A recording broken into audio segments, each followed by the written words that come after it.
This is a production by One and All Media. For more, head to oneandall.media.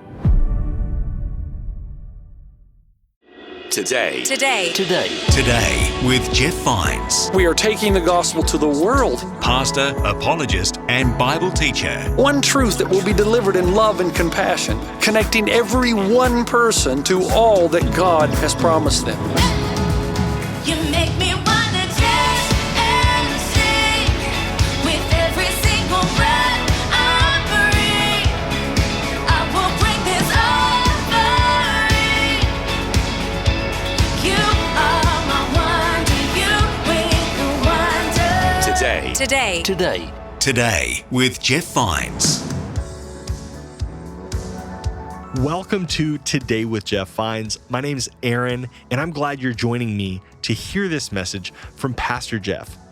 Today, we're going to be asking ourselves, what would make my life complete? And is being happy important to me, or do I think it's unachievable?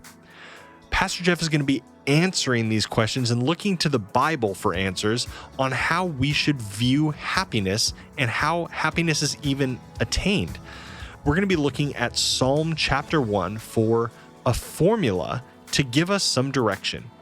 So be thinking about happiness as we listen to Pastor Jeff right here on Today with Jeff Vines.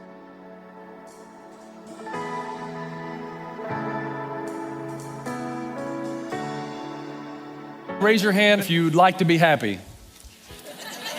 A lot of people just don't like raising their hands. I'll admit, when I go to visit a church and some bozo pastor stands on the stage and asks me to raise my hand, I don't do it either. So I understand some of you do want to be happy, but you just don't want to raise your hand. All right. Now, I just got finished reading something out of the archives of the Orange County Register. And about 30 years ago, over 100 parents were asked, what do they want most for their children? 87%, now that's quite a percentage. 87% of the parents said what they wanted most for their children was what? They just want their child to be happy. And I find that interesting.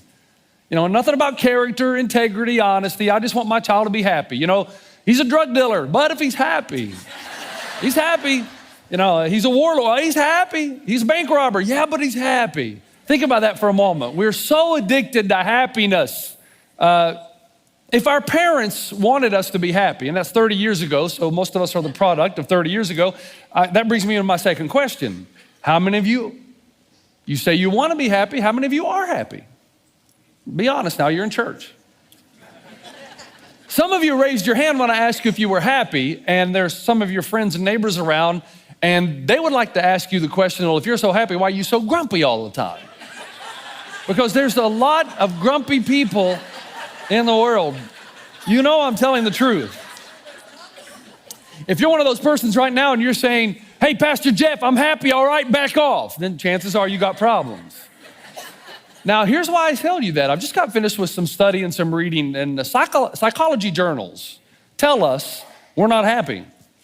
As a matter of fact, in recent studies, they've said that if you go back 30 to 40 years and you read the journals of the generation before, you're going to find very little despair, very little disappointment and despondency. But if you read the journals and compare them with the journals today, there's an overwhelming sense of despair and despondency and unhappiness. Now, here's what's ironic about that. 100 years ago, we were told that as we gained information and technology and empirical knowledge, that we would be more happy. The more we learn about each other and the world, the more happy we would be. It was predicted that the 1980s and 90s would be the happiest generation ever to live on planet Earth. But the opposite happened. We are more healthy than our parents were. We live longer than did the two generations before us. We have more means to do things. I mean, I've seen most of the world. My parents never left Tennessee. That's a tragedy in and of itself.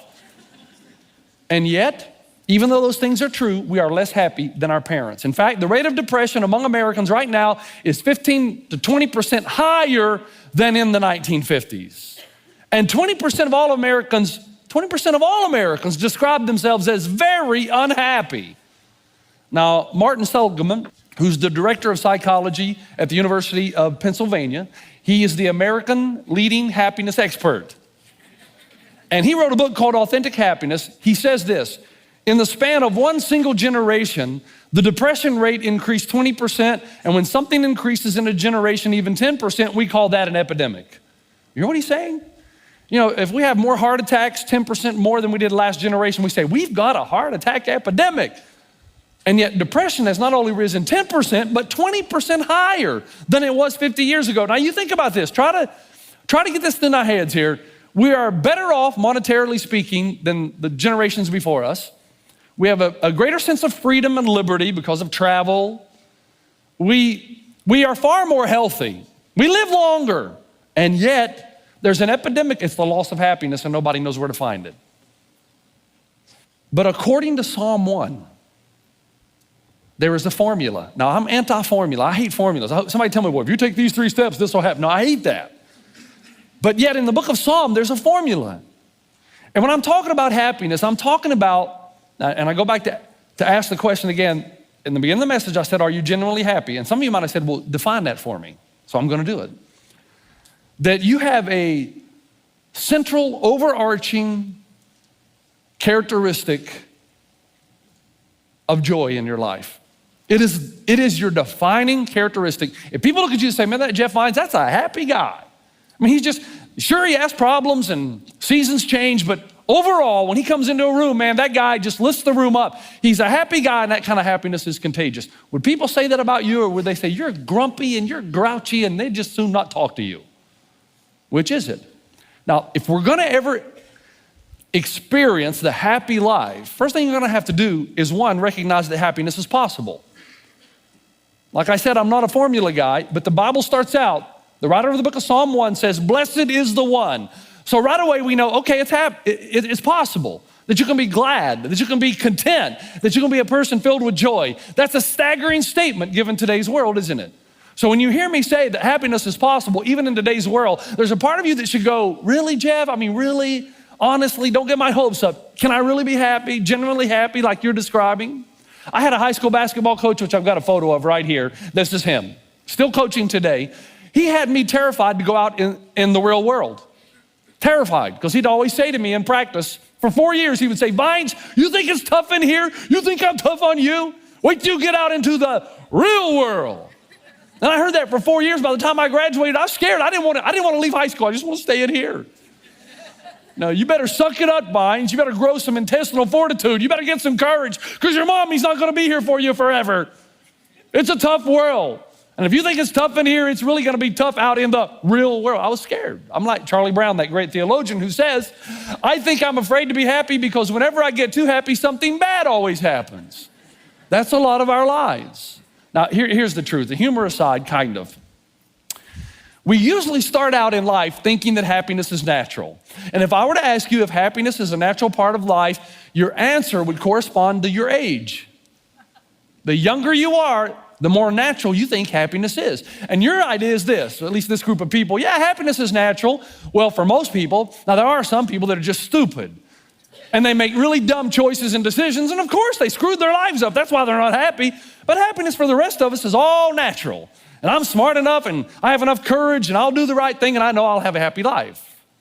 That's your opinion when you're young, and you haven't lived enough life yet. There's a second group of people, and they usually, somewhere along the line, migrate away from happiness is natural to happiness is really difficult to achieve.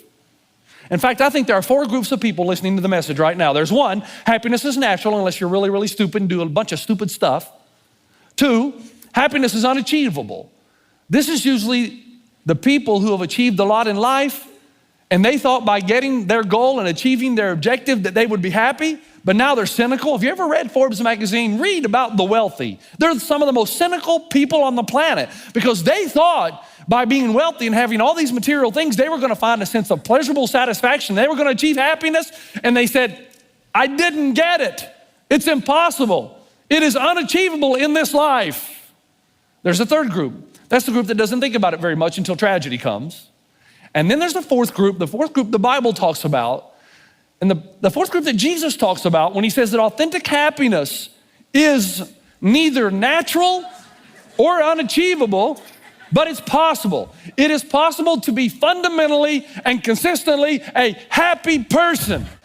So the first thing is happiness is possible. If you ever hope to be happy, it's possible. Now, if it's possible, why do so few people have it? Church is no different. I'm telling you, Christians and non-Christians, sometimes there's no difference. I see Christians walking here every week and they look like they are the saddest lot of people, just depressed. Now, if happiness is possible, and we ask the question, why do so few have it? The psalmist answers it. We got to think together about what the psalmist is trying to write. Theologians say that if you can understand Psalm 1, you can understand the entirety of the Psalms. And here's what the writer does for us. In verse 3, he says, the person who's happy, genuinely happy, is the person who is like a tree planted by streams of water, which yields its fruit in season and whose leaf does not wither. Now, think about this. I hate to be so simplistic or elementary, but put your thinking caps on. They told us when we were small. I'm asking you to do the same thing. Think about a tree right now. Think about this tree behind me. Isn't it true that a tree is not always productive? It's not always green and beautiful. It's not always blossoming. It has seasons, and the seasons change. And when the winter and cold comes, it makes a serious effort to kill it. And when drought and heat comes, the tree is at risk. But this tree, according to the psalmist, unlike many other trees, is planted by a stream of water. And because it's planted by a stream of water, even when the seasons change, it has the ability to access a constant and unremitting stream of water, of life. So that no matter what happens to the tree, no matter how harsh the winter, how dry the summer, because it's planted near the stream of living water, it's able to send its roots down deep into something outside itself when disaster comes. And because it's able to do that, the Bible says something uncanny happens. It says its leaf never withers. That's a pretty bold statement. It never dies. It is always connected to a life source. Now, don't miss the metaphor of the tree. If you miss the metaphor of the tree, we can't go forward. Look at the tree again. Even if it's winter, even if it's summer, if you know anything about environmental sciences, you know in a real way, the tree does feel the season changes. It does. It doesn't feel like you and I feel, but it does feel the change. And it knows, the tree does, when the roots need to go down deeper to access the life that comes from the spring. Now, what does that mean for us? Well, in 1 Peter chapter 1, verse 6, the writer says, in all this you greatly rejoice, though now for a little while you may have had to suffer grief in all kinds of trials. What's interesting about this verse, you have two present tense verbs. What he's saying is, you are in deep joy right now, and you are in deep distress. Now, how are those compatible? How can you possibly be in deep distress and experience deep joy at the same time? And I want to take you back to Psalm. Go back to the tree. You can be experiencing a harsh winter or a harsh summer, and yet still the leaf does not wither. It's the sign of life. You're still alive. You're still going forward. You're still waiting for the season to start producing again. In fact, it's uncanny that the tree can send its roots down deeper to access more and more life when the depths of death come. Now, anybody who's lived a Christian life for any length of time knows what this is like. Stay with me now. See, you're gonna have to really stay with me. The Bible says that when you became a Christian, that you are partakers of the divine nature. That God came on the inside of you. And Jesus described that as a spring of living water welling up within you. It's a good metaphor, but what on earth does it mean? It means that in those seasons of your life, when the winter comes, the drought comes, and externally your life appears to be falling apart, that God placed something in you that you could send your roots down deeper into to sustain you and to give you life so that the leaf will never wither or fade. And anybody who's experienced any kind of suffering, pain, whatever it is, knows that when those times come, you got one of two choices. You can either send your roots down into yourself and depend on yourself for your energy and life-sustaining power, or you can send your roots down into something else. Now, here's the first step of happiness. The first part of the metaphor is this. and this is important, if you, I don't care who you are, how strong you think you are, how clever you think you are, if you are not rooted into something outside yourself, into a life source greater than yourself, greater power than you have internally, if you're not rooted into something like that, you will wither and die. Psychologically, physically, emotionally, spiritually, no matter how tough you think you are, there is a point at which everybody breaks. And the psalmist is trying to say, number one, happiness is possible. Number two, that happiness is fundamental, not superficial. That is, that it is not dependent on outside circumstances. It's fundamentally something in you. And now we know, according to the psalmist, it has to do with where your roots go. How deep do they go? Now, here's the third part. It's not going to be revealed now all of a sudden. You got to stay with me. It's kind of like geometry class. Remember in high school, if you miss one day, you get so far behind you can't catch up. We're building this argument. Stay with me. Here's what the Bible teaches. Happiness can never be found directly. It's always a byproduct of something else. How many of you are familiar with a guy, Matt Emmons? Some of you will be. This guy arguably is one of the best sharpshooters on the planet. He's won Olympic gold, silver, bronze. He's won the world championships. This guy can fire a weapon at a target. And the bullseye in these competitions is about as big as a nickel. And they're positioned far away. This guy can hit that nickel just about every time. He's not perfect, but he's as close to perfect as humanly possible. In the Olympic Games in Athens, he's taking part in a 3-position shoot. So 3 different positions, and you've got targets. He comes to the final shoot. All he has to do is hit anywhere on the target because he's so far ahead, he needs an 8.2 to win. Now, an 8.2, just hit the target. And here's a guy that usually either hits the bullseye or a section of the bullseye about that big. He raises his gun, final round, brings it down, boom, fires, gets the binoculars, looks, drives it right to the center of the bullseye. That's the good news. Bad news is wrong target.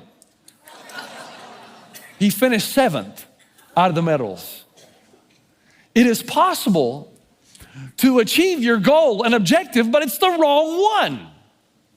You never read in Scripture where Jesus says, blessed is the man who seeks blessedness. Happy is the man who pursues happiness. Happiness is the person who hungers and thirsts after happiness. In fact, Jesus tells you that the person who finds happiness is the person who stopped trying to get it. It's a byproduct of something else. Now stay with me, man, stay with me. How many of you know what I mean when I say that I'm sanguine personality? Anybody know what I mean when I say it? Oh man, thank you, somebody does understand. If you don't understand what a sanguine personality, there are 4 personality types. I'm sanguine, which if you know anything about the personality types, I'm shallow. That hurts. That's why I don't like these categories. Nobody fits perfectly in them, but I'm a sanguine. A sanguine lives for happiness fixes. You with me? And when I read that, okay, that's me. My wife will tell you, this is me. I live for happy moment for happy moment. I live from one to the next. In fact, I can work a long time. I can put in a 12-hour day as long as I know that something like Dairy Queen is waiting me at the end of the day. I mean, you know I'm telling the truth. The Heath Bar Blizzard is the best food on God's planet. So the sanguine personality can make it through a very difficult day if there's something to look forward to. I can work an 80-hour-a-day week as long as I know on Friday something good's gonna happen. The happiness fix is coming. I'm gonna go to the movie with some friends, or I'm gonna have dinner with my family. That's how we're wired. Here's the point. Here's the problem with sanguine personalities, just quickly. The problem with sanguine personalities is we're either all the way up or all the way down. There's no middle ground, which is why my personality type is more susceptible to depression. Because if we don't have our happiness fixes, you know, if I'm working 1 month, 2 months, 3 months, and I got nothing to look forward to, I go into a state of sadness. Now, every personality type has a weakness. That's mine. The problem with my personality type is Jesus tries to tell people like me, it will never work. It will never work. You can have pleasurable experience after pleasurable experience, but there's something in your soul that will tell you it's never gonna give you the happiness and contentment and joy that you're looking for. So that's my Achilles heel. It's the thing I've got to deal with. In fact, folks, do you know there is no Greek nor Hebrew word for happy? Did you know that? The way we define happiness. We define happiness as pleasurable satisfaction. Something that makes me feel all good. I'm happy. You know, the Lakers won. I'm happy for some of you. You know, the Clippers won. I'm happy.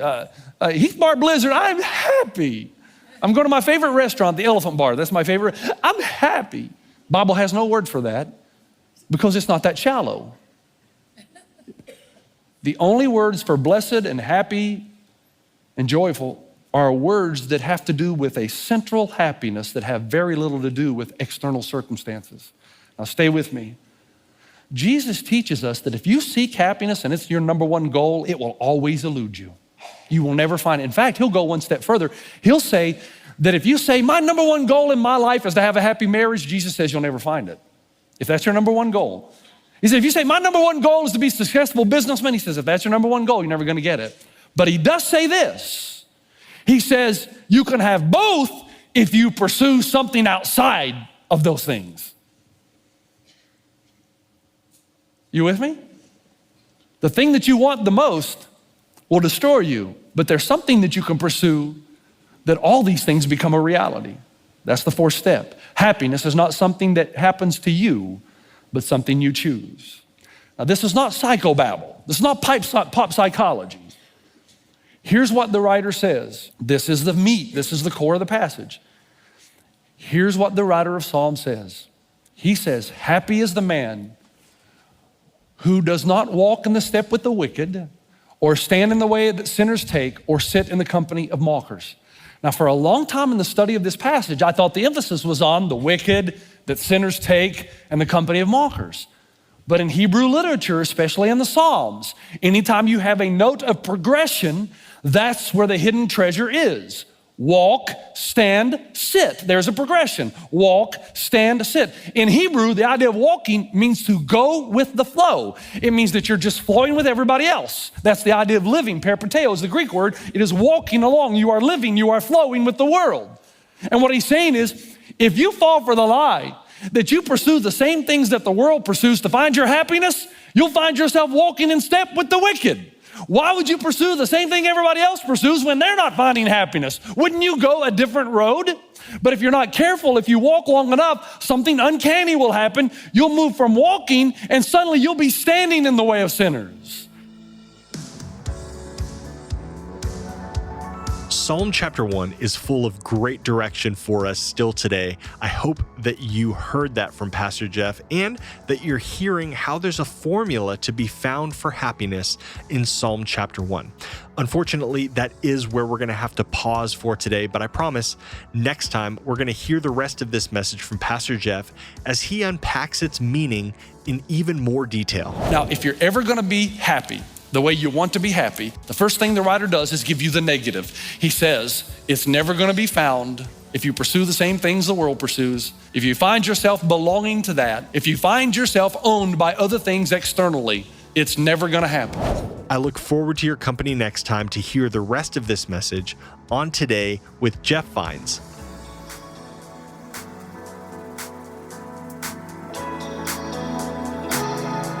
You make me wanna dance and sing with every single breath I breathe. I will bring this offering. You are my wonder. You bring the wonder. Today with Jeff Vines. This is a production by One and All Media. For more, head to oneandall.media.